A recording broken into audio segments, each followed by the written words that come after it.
Hi. I don't know why I'm going live because I'm not sure. I certainly don't want people that know me to see this, but I thought I would just try this out.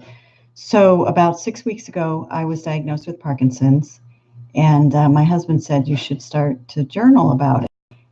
Well, I have Parkinson's, and my handwriting was never good to begin with, but it's even worse now. And even typing, I tend to type with one hand, so I don't have as much speed as I used to. So then I thought, well, why don't I videotape about it?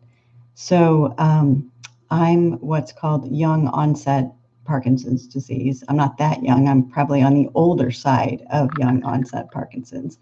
But generally, people think of Parkinson's as an old person's disease.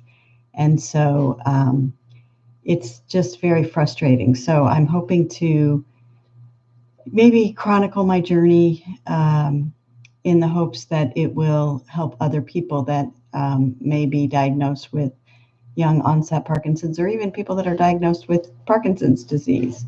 I feel like, there are other awful things that you can get, worse actually, in my opinion, than Parkinson's, but there's more support, so if you were diagnosed with cancer, I feel like then you get to be in the cancer club, and there's a lot of people in the cancer world, and it's a horrible diagnosis, and I'm not saying that I wish for it, I just wish for the support. Does that make sense? So what I'm hoping to do is create a network of people on YouTube that maybe we can interact. I went to a Parkinson's fair last weekend, and one of the vendors said, well, there's a lot of young people I live in North Florida, with Parkinson's. And I was like, really? Gosh, that's kind of good news. I mean, good news from a support network. She said, yeah, there's at least 10. Well, 10 people in a with millions of other people. I don't know, 10 just didn't seem like a high number to me. So maybe it is a high number, but it just didn't seem like that to me. So anyway, I'm hoping to create this YouTube channel just for us to kind of interact, and maybe you can give me feedback and I'll give you feedback, and maybe you can comment below and just let me know what your thoughts are with Parkinson's and how you kind of dealt with it. So the way I was diagnosed is I went to I lost my sense of smell about 3 years ago, so I don't know if that's a common thing, but it tends to be a potential sign of Parkinson's, which I didn't know at the time. Then both my shoulders froze, because with Parkinson's you tend not to have as much movements, but again, never related losing my sense of smell with my shoulders freezing, which happens to be a very painful issue. So hopefully none of you have that. I feel like I won the lottery. I got Parkinson's, and not just one, but both my shoulders froze. So there it is. They're almost unfrozen, but still pretty painful. And then I started tremoring, and I thought that because I had a frozen shoulder, I really thought that maybe I pinched a nerve or something. Anyway, long story short, I finally went to the neurologist to schedule an MRI, because several people, as a matter of fact, said, you really should have an MRI. Just go see what's going on. Why don't you have a sense of smell? That's not normal. So years later, I decide, all right, I'll go get an MRI. And I sit down with the neurologist, and he's taking me through all these tests. And by the way, I think I'm doing really well. Squeeze my hand. I'm like, oh, I have a lot of strength. I'm squeezing his hand. It probably hurts. And all this other stuff. For like an hour, he's having me walk. He's having me do this. He's having me this.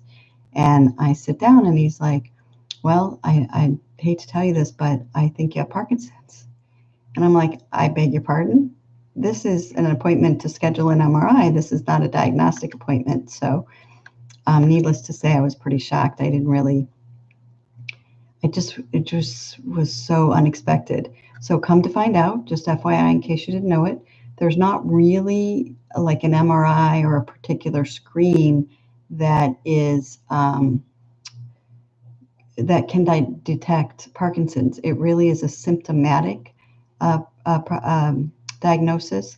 I also went to a Parkinson's specialist who confirmed it, where I did bring my husband, actually, because I wanted him there. And so that's how I found out. And like I said, it was pretty shocking, especially shocking because I always thought Parkinson's and older people.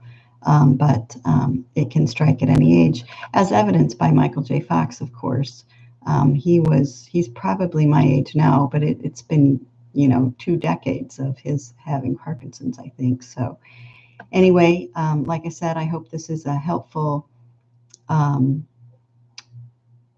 video for people to watch as they start exploring this disease. And I'll check back every couple days. Tomorrow, I'm actually going to go to my first Parkinson's exercise group. Again, at this fair, I found this group, and it's for Parkinson's and their caregivers. And it freaks me out just a little bit because I don't have a caregiver.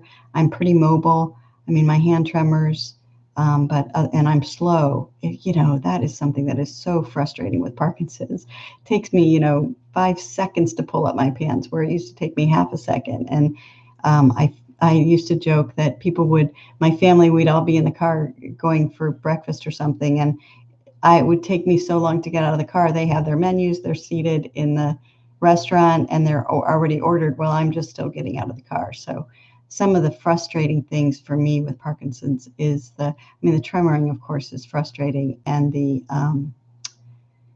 slowness is particularly frustrating. Maybe you wouldn't probably notice if you saw me, well, maybe the tremors, but the other things I don't think you'd notice so much. So anyway, I'm going to go to this exercise class. I will check in tomorrow or the next day and just let you know how it was. Yeah, so like I said, hopefully this is helpful for people, and I will keep checking back. And if you happen to have Parkinson's, I would love to hear your comments, and certainly just message me below. Thank you. Bye.